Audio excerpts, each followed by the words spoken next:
Greetings, travelers. Greetings, travelers. We are in January. Is that where Yeah, we're near the end. We've almost made it.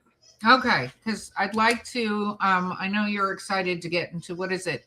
40 in February. 40 in February. I almost said Freudian February, and I feel like that's kind of the direction we're going. Next year. Next year, yeah. we'll do that. Yeah, we're gonna have to do an episode on who is Charles Fort because I don't think you know. So no, I have no clue, and it's fine. All right.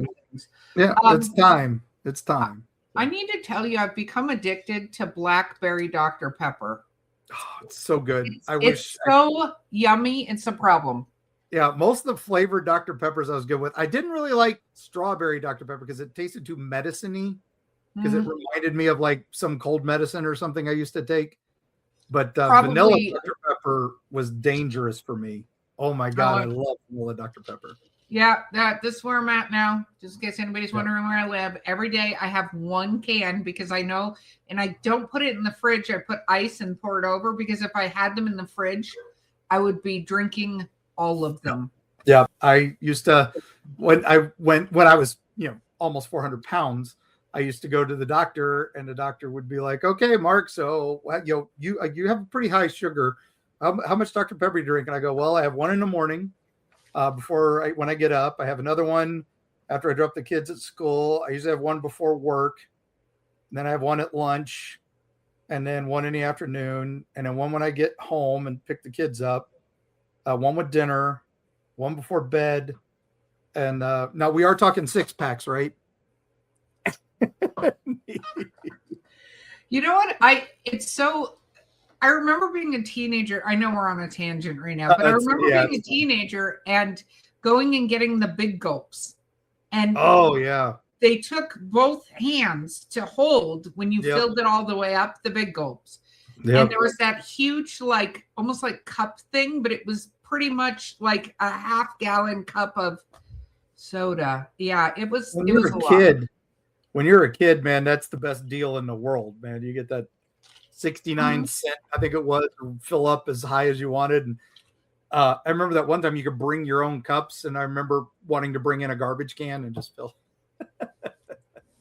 Yeah, played many a gauntlet while drinking Dr. Pepper at a 7-Eleven. Oh, gyros for me. So, yep. All right.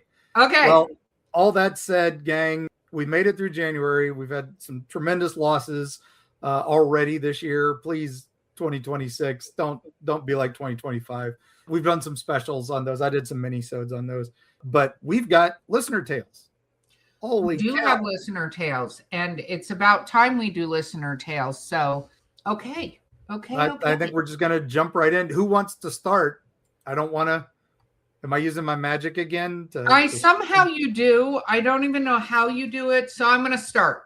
Okay, that sounds good because this first one has a word that I don't like to say. So you go right ahead. Oh, good. Yeah. Okay, here we go. Went on a fishing weekend with my best bud in college. Stayed at his grandpa's house in the middle of bumfuck nowhere. Oh, we're starting off there. Okay. We were sleeping in the sunroom as it was a gorgeous night, and I was asking my friend about the noises, deer, fox, and the like. Then we hear what can best be described as a scream wail. His grandpa came out of the house and said, "You boys just come on and sleep on the couches now." Never offered an explanation. I didn't question shit. 90-year-old man with the 12 gauge in his hand says, "Move," you move. Y'all saying cougar, mountain lion, owl, you might be right, but when grandpa who lived on the land for 80 years comes out in his underpants shirtless and says, "Get in the house," yeah, you don't argue or question. Pat. True that. I feel like that grandpa was like, "Nope, let's go. Let's do it." So I appreciate that. Yeah, I definitely think my immediate thought was mountain lion or cougar, or bobcat, because they make that same exact sound. But yeah, it could have been anything. I'm not sure. It could be any kind of predatory thing, but I think it's interesting that the grandpa, because generally those cats and stuff don't come near the house, right? They generally, I'm going to get corrected, but it's interesting that grandpa came out with a shotgun and went, "Nope, everybody in the house, let's go." I'm all about that. Yeah, when when Peepaw or Meemaw come up and say, get in the house, you get in the house. Just as a Meemaw, yes. If I come tell you to go, we're going. Yep. So, okay, Mark, over to you. Thank you, Pat. Oh, thank you, Pat. That was great. So, all right, back in 1991, my little sister and I experienced something that haunted us for years. Oh, see, I skipped this. Somehow my magic is working. Yes. It was a summer night. I was 10 years old and my sister was 6. We were watching The Never-Ending Story while our parents went out to dinner. Artex, no. When my parents went out to dinner, leaving me in charge of her, which was pretty normal back then. Yeah, 10 to 6. That seems about right. I remember lying on my couch. That I was babysitting in the 80s at 10 years old. Oh, yeah. Yeah. Nobody. Yeah, whatever. I agree with my brother and I. My brother moved out when I was 11, but my parents still had him babysit for me, even though he wasn't home. Just leave him alone; he'll be fine. I love that. Yeah. Okay, keep telling the story. To the story. Sorry, gang. I remember lying on my couch with my sister cuddled up next to me, like we usually do. During the famous rock biter scene, the TV signal suddenly started flickering between the movie and a greenish screen. At first, I assumed it was just interference. Then the image went completely dark. What appeared next didn't feel like a normal broadcast. It looked more like someone's thoughts than something filmed by a camera. The visuals were dreamlike, as if the image was being projected directly into the mind. It showed a very dark room, like an abandoned house. An old thin man with a beard was walking through it, and whatever was, quote, recording seemed to follow him toward a corner. Suddenly, an extremely disturbing sound of pure anguish blasted from the TV speakers. My sister woke up crying and begged me to stop it. I turned off the TV. It was an old set with no remote. In those few seconds, the screen showed what I can only describe as a mangled body or creature in the corner the man had been walking toward. That seemed to be the source of the sound. Just as I reached the TV, a large X flashed on the screen and the movie immediately returned to normal. My sister was shaking and crying. I was terrified too, but I hugged her and tried to stay calm. We didn't finish the movie and went straight to a room where we slept basically glued to each other with covers over our heads. When our parents came home, I tried to explain what happened, but they brushed it off as signal interference. I later asked a friend who lived 2 houses down if he had watched the movie that night. He said he had. And everything, including the rock biter scene, played normally. It was as if the signal had been hijacked. But if the signal had been hijacked, he should have seen it too. After that night, things got way worse for my sister. Oh. She started having frequent night terrors and nightmares. Many nights she was too scared to sleep alone and would come into my room. One night was especially disturbing. I woke up to her crying, trying to tear her clothes off, and she had wet the bed.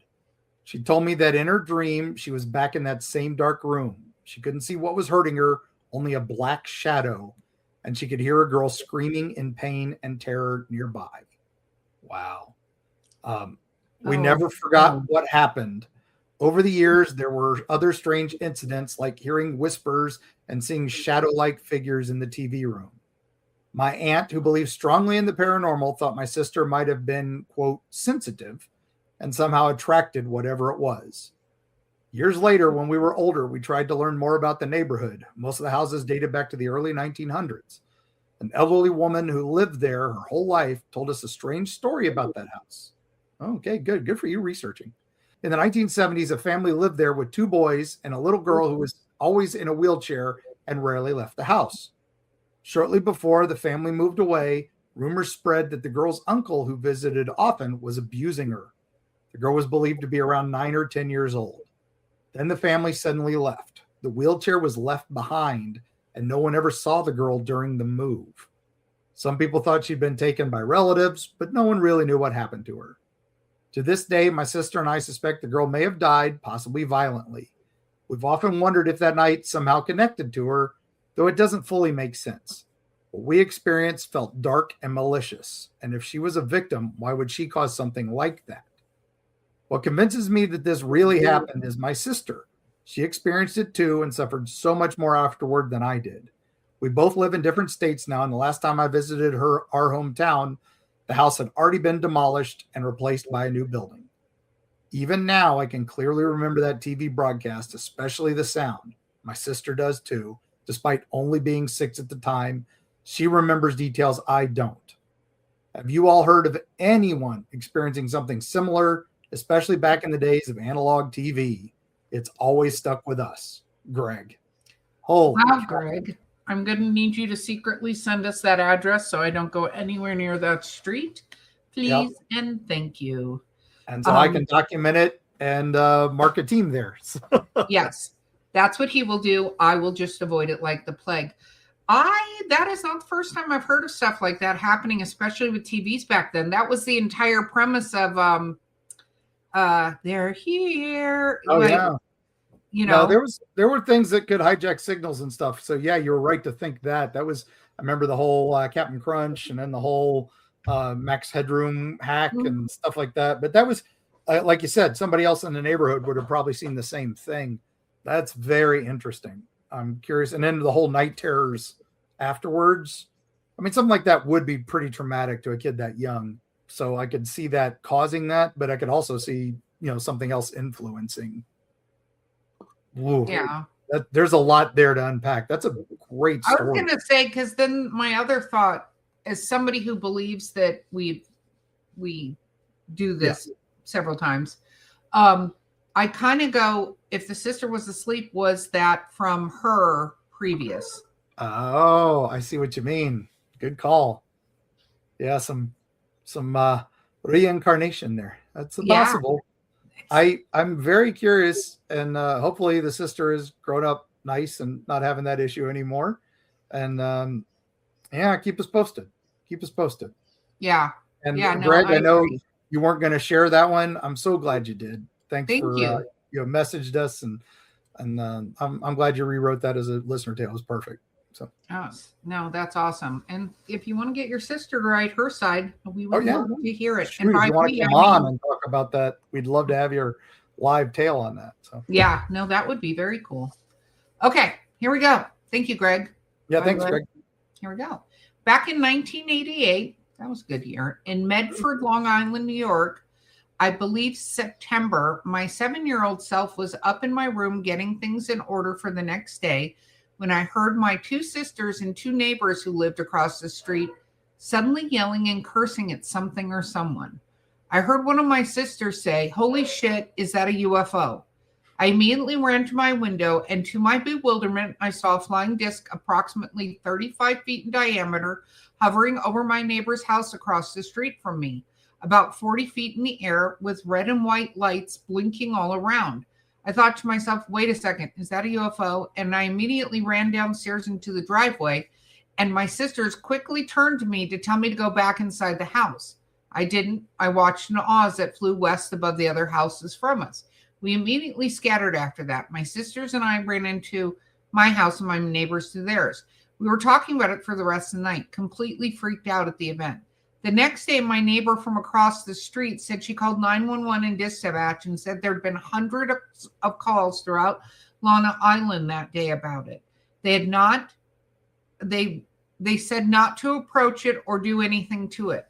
My mother, who worked for the police department years later, looked into the incident and confirmed there had been thousands of calls about it. It was pretty insane at that time, and it got me into UFOs pretty heavily since then. That's why I listen to y'all. Anonymous. Oh, that is interesting. Have you ever heard of this incident? It seems very familiar to me. There was a Long Island incident in 1988.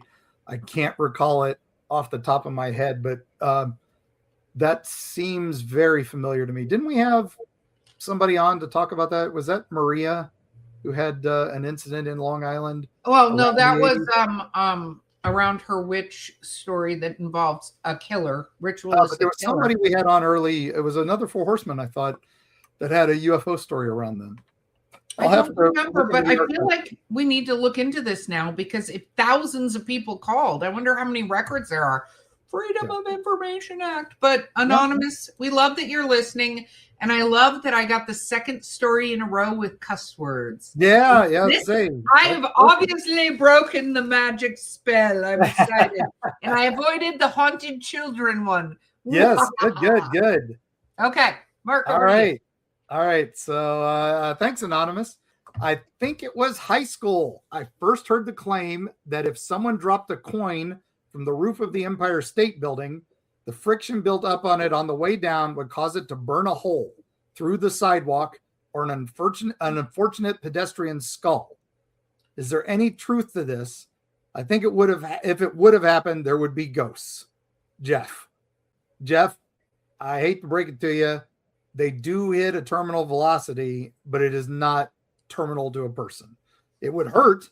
It would sting. It might cause some damage, but I don't think it would really be that dangerous. I could be wrong on this. I'm not a scientist at any stretch, but you're right. We would have heard more about it if it happened more. They did change it too fairly early on that you couldn't get very close to the edges to throw things, do stuff, because people also were making the option of ending themselves that way. Yes. So yeah, that would be more dangerous, and throwing something heavy would be bad. I know people throwing rocks and stuff from up high, or buildings crumble and things fall, some of the older buildings, but and I've heard that smashing cars and hurting people, but it would have to be something large, and that would be the main problem. Yeah, and terminal velocity works, regardless, I think, right? Yeah.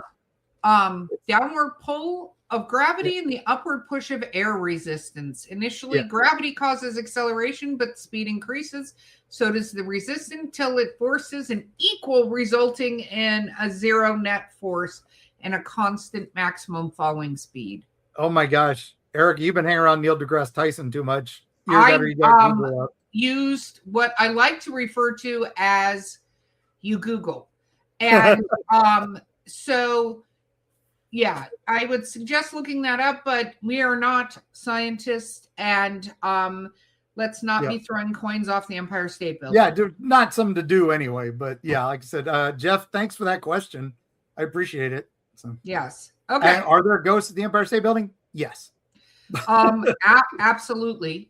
Yeah. Absolutely. I've been there. I don't want to talk about it. Okay, moving on. Erica and Mark. Hi. Hello. Hi. This was told to me by my friend and historian, Eleanor Pike. English is not my first language, so I used AI Translate to help. I know that may bother some people. I'm sorry, but I had to send this to you. Totally okay, you sent it to me. AI can be used for very positive things. Yep. So as long as it's coming from your own stuff, we have no problem with it. So. Yeah. Just do not use AI to rewrite stories. Anyway, that's a different topic. Okay. Yeah. I was with Eleanor the week after it happened. We were sitting at her kitchen table with 2 mugs of tea that had already gone cold while she kept turning the pages of her battered notebook like she was trying to find a place that would make sense. She said she didn't know where to begin. She told me the morning started ordinary on December 10th, a Tuesday at 9:17 a.m. when the sunlight simply dimmed. Not a cloud, she said, but the sun losing its color, like someone had rubbed the gold off the sky. That is creepy.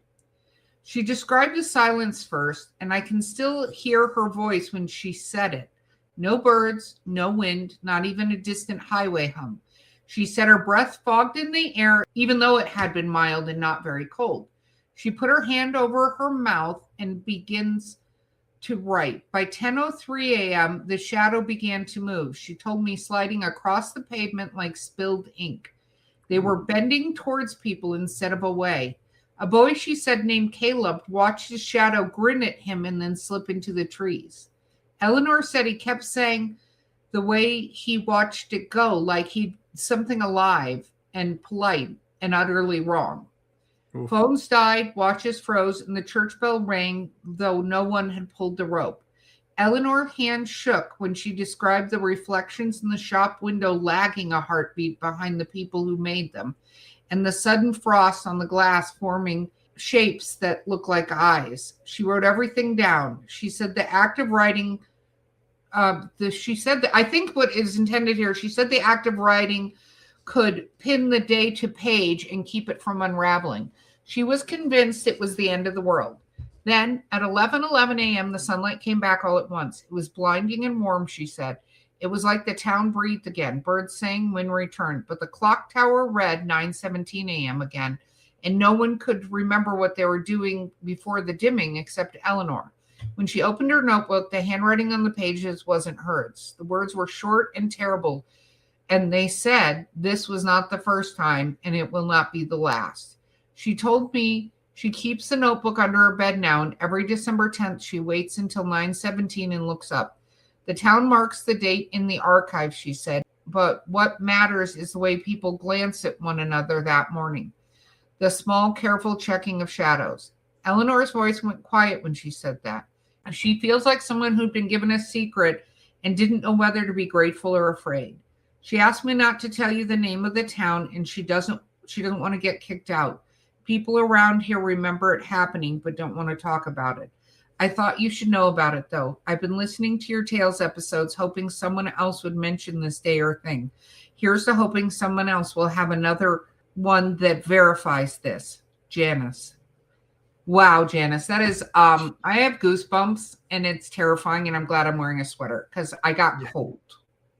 I do not love this story. Wild. I don't think I've ever heard anything like that. That's incredible. Now, the shadows doing weird things, I have heard that. I mean, shadows do weird things during an eclipse and stuff like that anyway. So if something's going on with the sun, some sort of atmospheric thing, yeah, the shadows are going to be weird, almost looking alive. And the birds do quiet when there's an eclipse. So that was my immediate thought, is some atmospheric thing that was simulating an eclipse. But the fact that the clock stopped and everything else, this is some sort of slip in the matrix again. This is a jump. The whole town jumped. Or a pause. That is a terrifying story, Janice. Thank you for sharing it with us. Yeah, that's missing time right there. Holy cow. Yeah. I don't love them missing time, but it's an amazing story. And we're glad you listened. Thank you. Yeah, thank you for sharing it. And if anyone else knows about this story, please feel free to share it. We'd love to have backup, as we always do for these things. And I'd like to know the name of the town so I can look into it. Janice, if you're willing to send it, Mark will not share it and he'll just look it up. I promise. Yep, I'll just look it up, and I'll maybe reach out to Eleanor if she would like it, or have Eleanor reach out to me, because historian to historian, maybe we can just look into it and maybe document it. So nerd to nerd. Okay. Yep. All right. I got another short one. I was home alone folding laundry when the hallway went cold and the lights dimmed. At the end of the hall stood a pale shape like a person wrapped in fog, watching the doorway without moving. I froze. It lifted a hand as if to wave, then drifted through the wall and was gone. I still leave a light on in the hall now. Jamie. Wow, Jamie, I would not be living there anymore. No. Yep. Erica would have moved already. The minute he let the hand down, she'd have called the landlord and said, "Hey, I'm canceling the lease. I'll be out by tomorrow." Yep. I might go. I'm already out. Yeah. Do what you want. Keep my deposit. Bye-bye. Yep. And keep my clothes, keep my stuff. Yep. It's fine. I can get new stuff. Yeah. Bonfire, please. All right, Erica, you want to do this next one and then we'll take a break? Yep. All right. Yep. Okay, here we go. I love when folks share their stories on your show. Here's mine. Hey. Well, thank you. Okay. Thank you. Working on ships, some are pretty old, and you hear some weird stories. 4 years ago, during a South American season, I used to hang out with the Brazilians, fun and cool people. One of them was a gift shop manager. He'd rant about how his team is lazy and how they keep trying to weasel out of working because they claim to see a little girl running around the gift shop. One night, we were having coffee with the head of the photography department, and he's extra salty, talking about how he'll have to do an extra couple of hours because of his team. In the middle of the night, I get a call from the photo manager. She tells me our friend is in her cabin crying and shivering. I run over thinking he's got some bad news from home or something.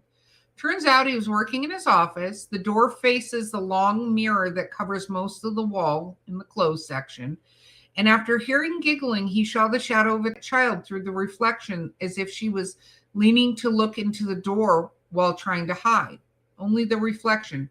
He says he jumped up, ran out. The giggling, the sounds of tiny feet running around the shop and into the casino, same deck. I'm not a paranormal, but the following day I mentioned this to my boss, and she told me about 20 years back, a little girl came out of the theater with her parents. She was running ahead of them around the gift shop, but eventually she went into the casino. Coming out at the atrium, a drop with glass lifts that goes to from deck 12 to 5, so a good drop. She leaned over the railing to look down, lost her balance, and fell, breaking her neck on impact and dying. Apparently, it was a common sighting at the shop and casino. Julio, why did you do that to me? I was in such a good place with these stories up until this moment in time. Yeah. That is terrifying. What about, that's just like we talk about, little girl ghosts and stuff. Mm-hmm. She's hanging out with the lady in white and the Hat Man. So that sounds like a what do we call it? Stone tape. Stone tape. Probably doing the same run that she did right before she died. Yep, that's exactly what I was thinking. And on the water, water is common for these things, and boats, they draw this stuff. So that sounds exactly what that is. I'd like to know the cruise line, like to know the boat, so we can look into it. But wow, that's textbook, right? Yes. Textbook. Yeah. I'm going to squeeze one more in before the break because we got a small one. But thanks, Julio. That's great. Yeah, thank you very much. Story. Very you love listening. Thank you for sharing. Yeah. Okay. All right. Here we go. My military husband passed away 2 weeks ago. When I visited his grave today, I saw coins on his gravestone. Yeah, I'm so sorry about that. What is the meaning behind the coins? Why would somebody leave them there? It really scared me. There were several coins on the several graves. Is this a ritual? Tanya, it's not a ritual. It is. Well, it kind of is. It's. I was going to say it kind of is, but it's not a bad thing. It's not a ritual like you're worried about. Yeah. This is when somebody, another military person visits the grave, they leave a different coin, and the different coins have different symbolism. One is for, I visited. One is, hey, I served with the guy. Another coin is, I was there when he died, or I was part of his service. They all have different meanings. I honestly don't know them off the top of my head. I usually have to look it up every time I see them to find out what they each mean. Some are if they're in the same branch. Everyone has a different meaning. So that just means your husband had a lot of friends and a lot of people. And thank him for his service. And I'm so sorry. You had to go through his loss, and I'm sorry that scared you. This really is not a scary thing. This is honor. Yeah, and I think there are obviously there's a lot of trauma in death, right? There's trauma in death. There's trauma for people who lose people and for the people who are lost. Another symbolism of coins has been to pay the ferryman. And I'm not saying that's what this is, but that's been a symbolism for a very long time, is giving coins to pay the ferryman. But I would consider that an honor and an acknowledgement of your husband and what he's done for us. So I know it's scary and it's still fresh, your loss. And, that's easy. But just know that when you see that, it's not a bad thing at all. So, much love out to you, wonderful traveler. Yep. And thank all of our listeners who serve, or family members of those who serve. We know you're kind of serving in your own support way. So thank you all for your service. And oh my gosh, it's just, man, it's the loss never gets easier. So no. Well, all right. Let's take a break and come right back after the word from our sponsors. Yeah, I definitely need a break after that.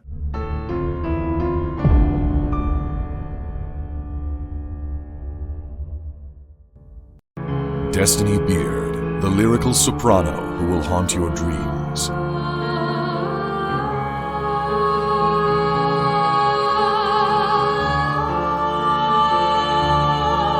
With her alluring melodies and intricate harmonies, This dark siren of wistful song shall capture your soul and lead you into the night. Check out Destiny's new single, The Haunting Is Over, with international musicians Sam Haines and Gary Bennett, as well as her other musical works at destinybeard.com.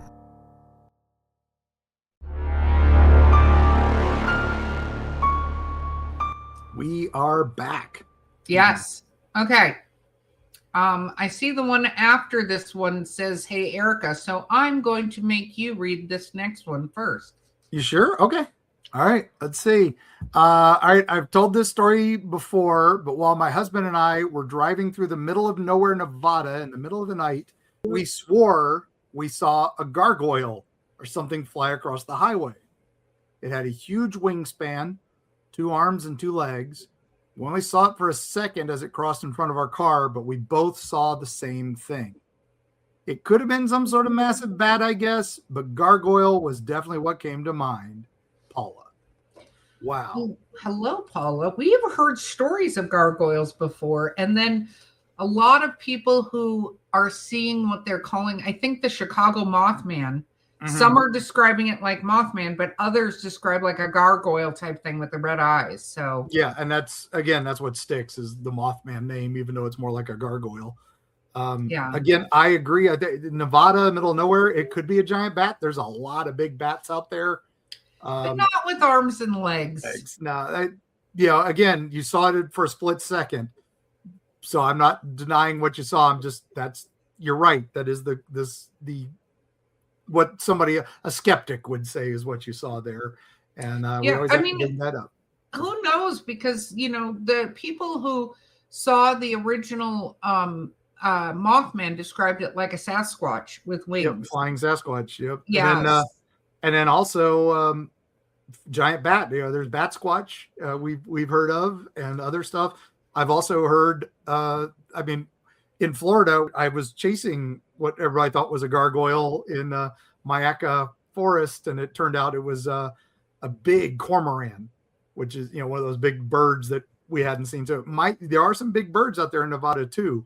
So there's a lot of things it could be, but also that area is very spiritually charged and has a lot of creatures have been reported out there. So depends on whereabouts in Nevada, but you said middle of nowhere.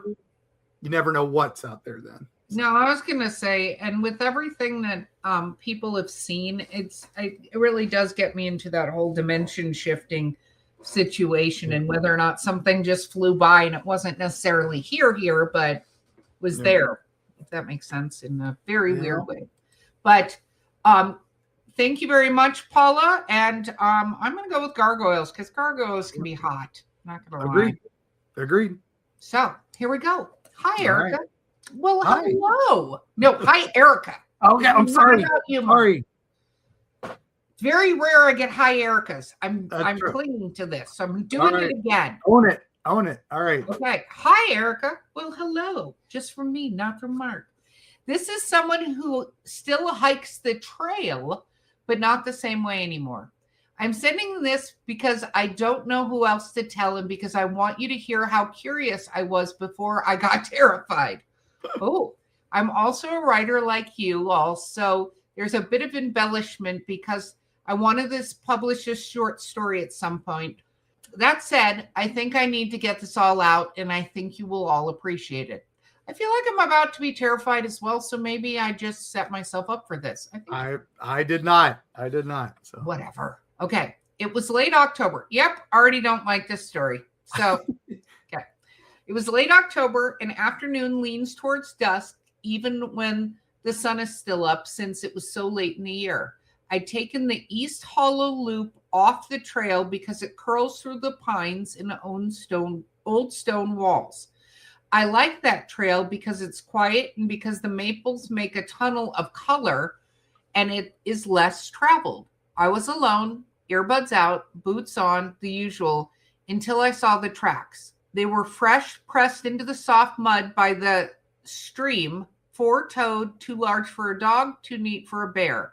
The toes were long and tapered, and between them, the ground looked scorched, like someone had dragged a hot iron.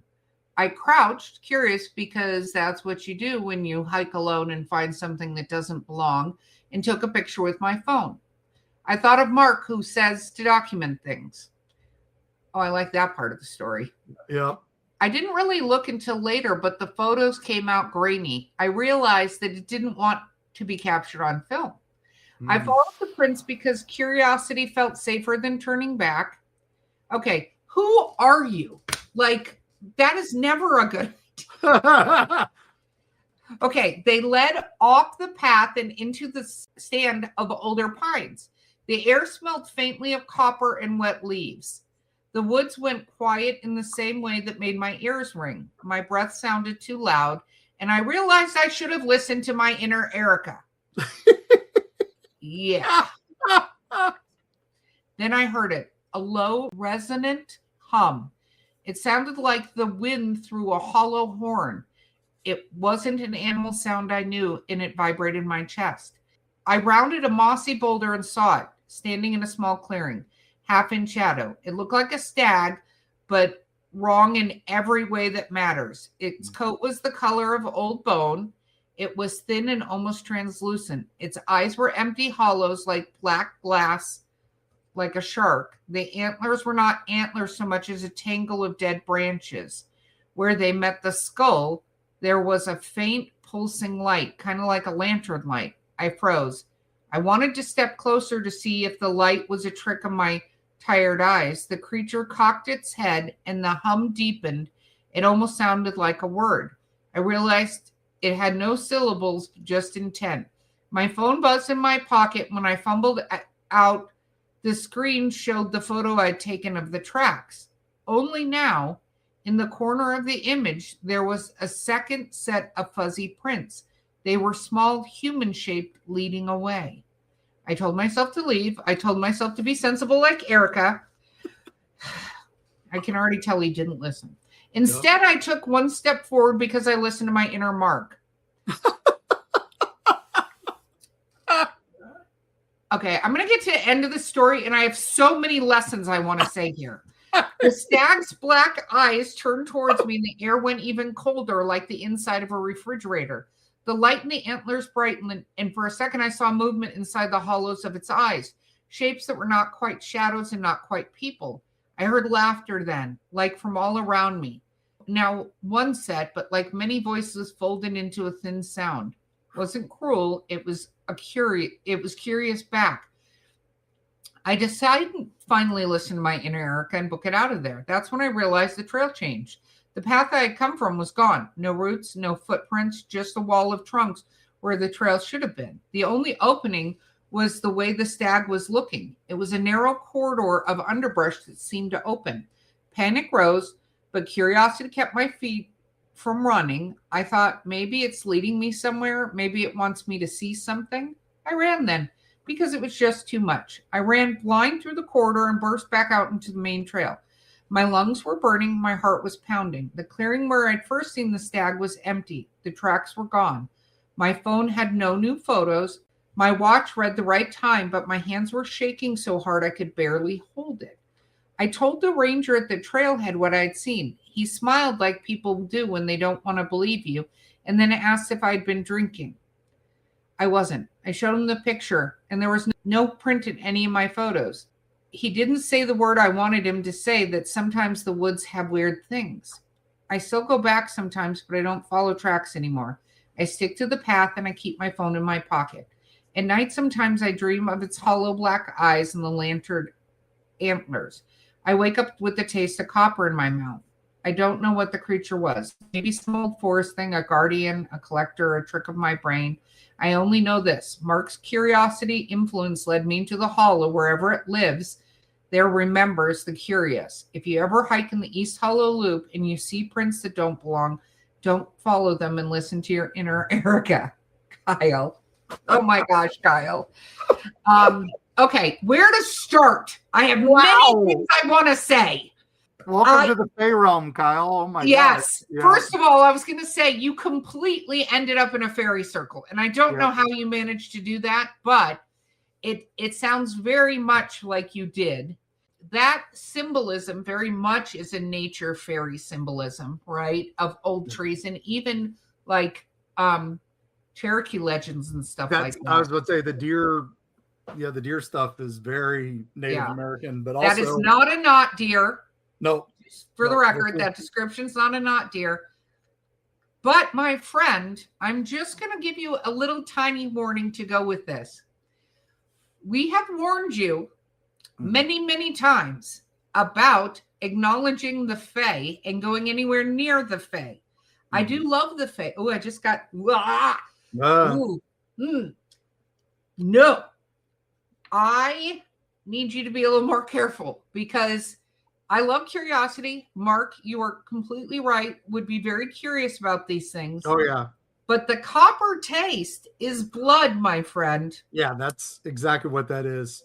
That is exactly what that was. My immediate thought is like you were in an area that was demanding a sacrifice. Yes, exactly. So be careful. And if you haven't already, get an iron trinket for your keychain, a bracelet, a necklace. I would just take a little ounce more of precaution with you out there because you saw them and they know you saw them. Yeah. And they let you go. Yeah. They were inviting you. They wanted, I agree with you that they were trying to show you something, whether that was a good thing or a bad thing. I don't think to them, there is a difference. I think they just, I don't have a completely different moral compass than us. They don't understand when we think something's bad. Wow. What a story. And I can't wait for you to publish that. That'll be great. Let us know. We're happy to help. Yes, we'd love to hear. Kyle, that's amazing. But yes, I'm very travelers out there, listen to your inner Erica, especially if you are alone. Okay? Because you're very lucky you got out of wherever they took you because it obviously was not the trail. Yeah, somewhere on the Appalachian Trail, it sounds like. So, was that the Eastern Loop? We'll have to remember that. So, yes, I will have to remember. So I never go there. Thank you. Okay. Wow, Kyle, you blew us away there. Thank you. And I appreciate you understanding that I was right. Constantly. Okay, Mark, on to the next story. All right. All right. Well, wow. All right. My grandmother was a Cajun voodoo black witch. Dark shit. Animal sacrifices, bloodletting, and the like. We were all convinced, all caps, convinced she had a place waiting for her in hell. Wow.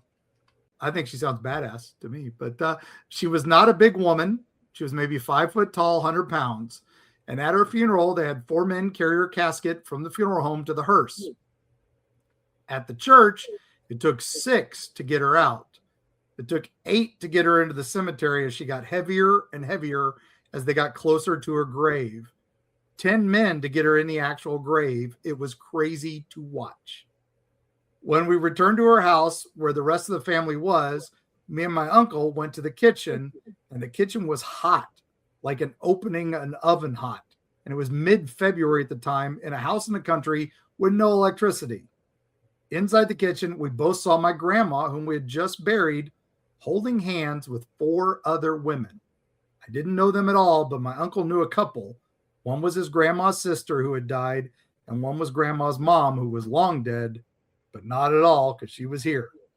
We left. We have not been back in that house since. That was close to 30 years ago. My uncle just put it up for sale. Good riddance.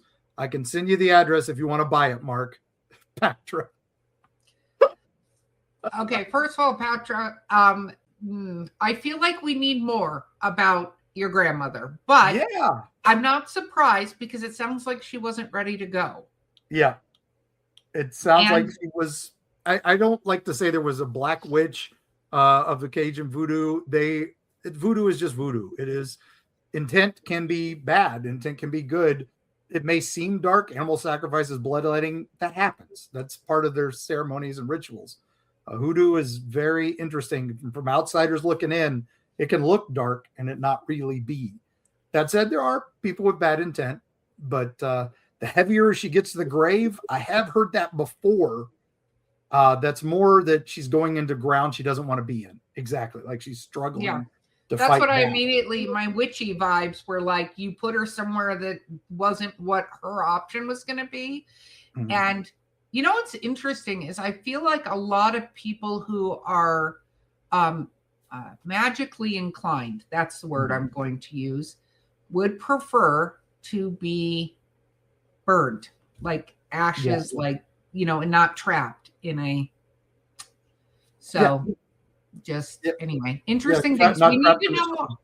Yeah, and Mark needs to know where the address is because now he's going to research it, and we got to hear if it sells so we can go see if they have any issues there. That'll be interesting. Yeah, I may not buy it myself, but I might know people who would be interested. So that sounds like a perfect Airbnb for Voodoo fans. So and it sounds like she had a good coven or ancestors there. Her ancestral spirits were there, and your ancestral spirits were there. That doesn't mean a bad thing. I'm sad that you guys left the house for 30 years, but that might make it cheaper for anybody who wants to buy it. So it was abandoned for 30 years. That's true. Okay, here we go. All right. Thanks, Pactra. Yeah. Yes, absolutely. First time I ever tried to write this down. First time telling one outside my family. I'm leaving out time and location and some other details because I'm still scared of what happened with it publicly, I guess.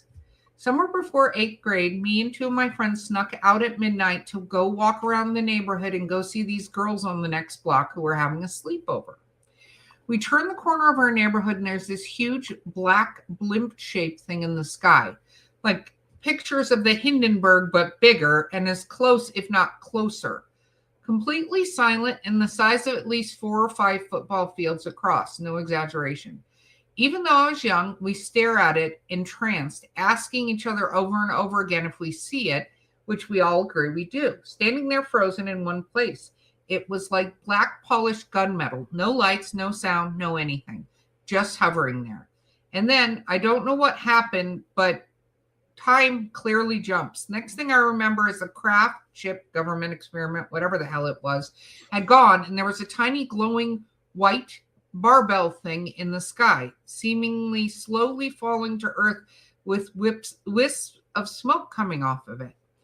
Then 2 brand new black trucks with silver gearboxes on the back, like F-150s or F-10s, but nicer, came speeding down the street, going about 70 in a residential 25-mile-an-hour neighborhood. Then after that, I remember walking home to one of my friends' houses and going to bed. At that point, it was like 5 or 6 a.m. and the sun was coming up. We all made a promise to tell my dad in the morning because he worked for the city, but we never did. I don't know what happened later in life to one of my friends who was there, but the other, who was my best friend, and we sort of made an unspoken pact never to talk about it. Don't know how or why we did that. We all grew up and sort of lost touch with him too.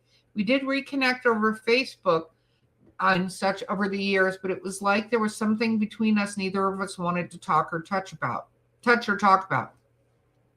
Looking back on it now, there's no way we could have been the only ones to see it. It wasn't that late at night, and it was over a heavily populated suburb of a major city.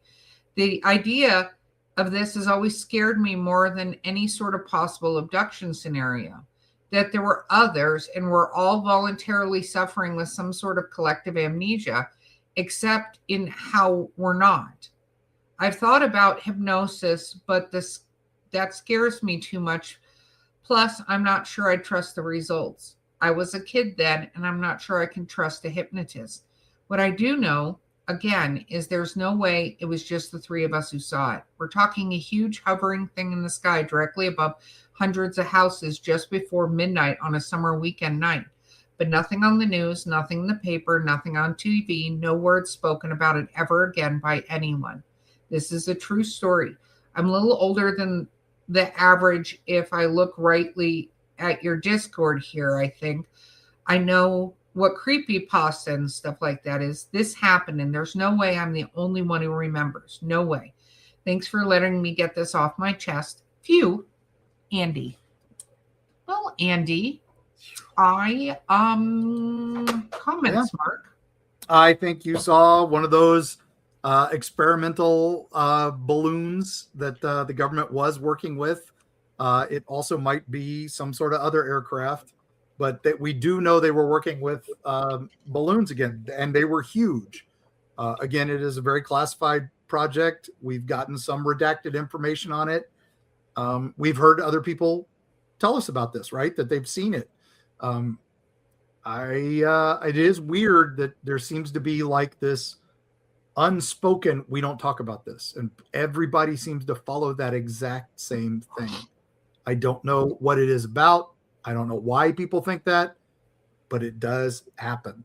It's like, you know what I'm curious about is that we've seen so many things where you can do subliminal messaging and things, and we know governments and different people have tried this sort of thing, and who knows, maybe some of the advertising we see has subliminal messages in it. I'm not going to go down that conspiracy theory rabbit hole, but I just sometimes wonder if these situations, if there is a thing that goes out kind of, hitting everybody in an area to, these aren't the droids you're looking for. Yeah. And some people are just immune to it, Mm-hmm. I often wonder that when people are doing, and not because of aliens, but like our own government or other governments or organizations doing experimentation on things. People have been doing weird crap forever. So who knows? Yeah. And thanks for checking out our Discord, Andy. That's all I can say. Please. Feel free to speak up on it. Say hi. Yeah. So, okay, Mark. All right. Here we go. Oh, I like the start of this one. X may not like this. Fair warning. I've not heard from X in a while. I wonder how him or they or what's it called is doing. Liaison. Yeah, liaison. Liaison X, we missed you. We miss you guys. Say that and I'm going to regret saying that. I already felt it right. Fair warning. My mom tells a story of her and her friend. Let's call her friend Lisa. Okay. When my mom and Lisa were teenagers, they were up on the roof of Lisa's house and they see a bright light in the sky. Next thing they know, the light is gone. Thing is, they think they've been on the roof for like 15 minutes, but something like 3 hours passed.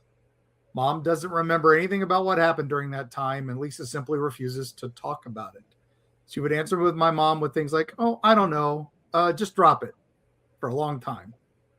So a couple months later, Mom moves away and loses contact with Lisa for about 10 years. She finally meets up with her again and immediately notices something is odd about Lisa.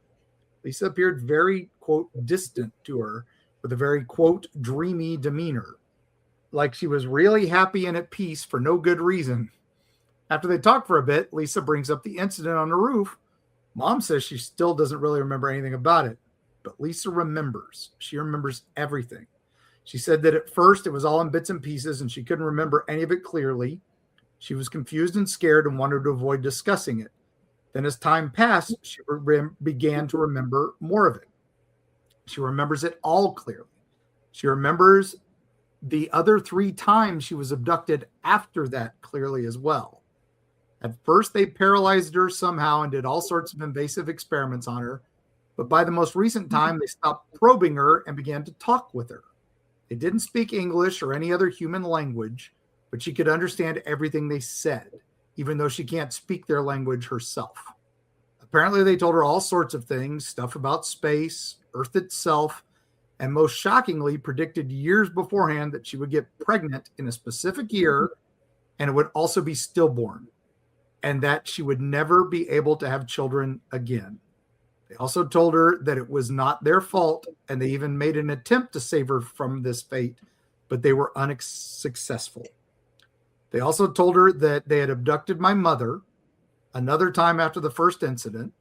Mom says she has no recollection of any other potential abductions, but she does have recurring nightmares of being abducted, and she's almost sure they're just nightmares. Anyway, Lisa's mom tells that every time she speaks with them, she comes to understand, quote, the truth more and more. When Mom inquires what the truth is, Lisa just says, you will know eventually. And she says that once she learned the truth, then, quote, everything became wonderful. Mom has seen her a few more times over the years. We still live in another state from her, and she apparently has a pretty normal life and doesn't like obsess over alien stuff like some supposed alien abductees do. She only ever brings it up in passing, not like it's a central part of her daily life. Keep me anonymous, as she sometimes listens to your show too. Anonymous. Wow. Oh. Yeah, that's classic abductee stuff. Wow. Yeah, well, I was going to say that sounds a lot like Indrid Cole. Yeah. Other than the probed part. Yeah, the probe sounds classic gray and stuff like that. And we've heard people say that they've kind of had this enlightenment afterwards, and that it isn't scary when they realize it and think about it a little harder and stuff like that. It's pretty wild out there. We've heard lots of abductees talk about this. Yeah. And you are correct. X probably doesn't want you to talk about that. Yeah, probably not. Thank you very much, Anonymous. Yeah. And here we go. How much more time do we have, Mark? I'm going to do one more, I think. All right, one more, and then I think I'll do one more, and then we'll be done. So, okay, cool. I like that. I like it. Here we go. We got Greetings. 20 more stories though. So yeah, I know. We're going to have to do another episode soon. Okay. Yeah. Greetings, travelers. Oh, greetings. It's been a while since we've gotten a greetings, travelers. Yeah, that was nice. I don't think we've gotten any others this time. We got a few highs though. You got a high Erica. Okay. You know what? Stop rubbing that in right now. We want more high Ericas. Yes. People listening to their inner Erica, right? Yeah. Well, people are listening more and more to their inner Erica. True that. Yeah. Okay. After my father passed away, I went to live with my friend and his mom for a little while. Things with my mom were very strained, and I didn't want to stay at my friend's house initially. But they didn't want me alone during this time. Staying at anyone's house always made me feel uneasy for some reason. The first night I was there early in the morning, I woke up to the sound of my bedroom door opening and a gentleman wearing a red flannel and a bib denim overalls came into my room holding a bag of tools. He turned the light on, looked at me, and walked through another doorway to the utility room. Soon after, I fell asleep again, but when I woke up this time, the room was dark. Everything was the same as when I went to sleep the night previously. Figuring I imagined the whole thing, I went upstairs for coffee and asked my friend's mom if the guy in overalls is still here. With a weird look, she informed me that it's been her and I in the house all night. At this point, I'm very confused, so I explained every detail about what the man looked like. Height, weight, clothes, facial hair, everything. She turns pale white and bolts to her room and retrieves a photo. When she shows me the photo, it's a man I saw in the basement that morning, even wearing the same clothes. She told me he passed away like 30 years ago. It was her grandpa who owned the property previously.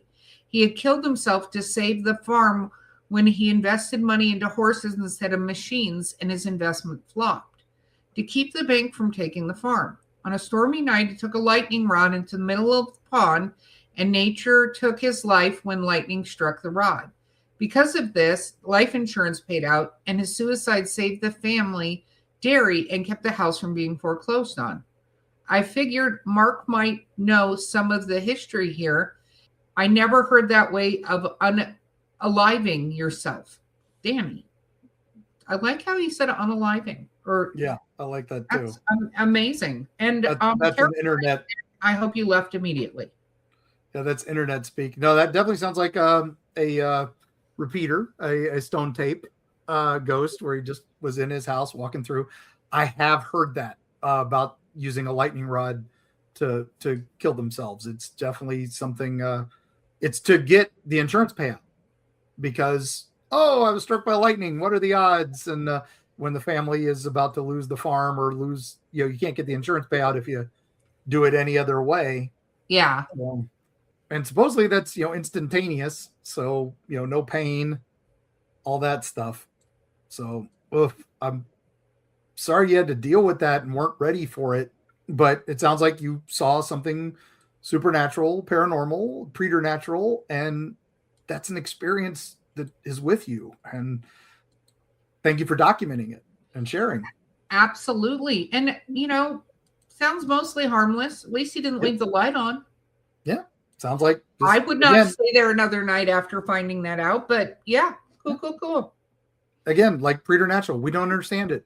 And it's probably nothing scary or didn't mean to scare you, just going on his business. Well, probably also didn't think you would be there. Yeah, it's true. Sounds like you were in a place that no one ever sleeps. So Yeah. sorry, Danny, but thanks for the letter. That was awesome. Yeah. It was very cool. Okay, Mark, one last one. Let's take us out. One. We'll call it. So, all right. My dad had shit going on in his house, so much shit that every kid who would come in, myself, my sisters, my brother, and my dad have all had multiple experiences in there. I remember one time I was going upstairs to have a shower. The bathroom was the end of the hallway, and on the way to it, I had to pass by the room I shared with my sisters when I was over for the weekends. As I passed by, I seen something sit up on the bottom bunk. We had bunk beds in there, out of the corner of my eye. This thing looked like a little girl. She had pale skin, short black hair that was cut in a bob style with straight bangs covering her forehead, and her eyes were these massive circles with large black dots in the center of her pupils. She was facing sideways, so her right shoulder was facing me when she turned her head, and the other half of her body looked like it was still under the blankets. I remember getting such an intense feeling of fear that I went back downstairs and refused to go upstairs at all or even sleep in that house.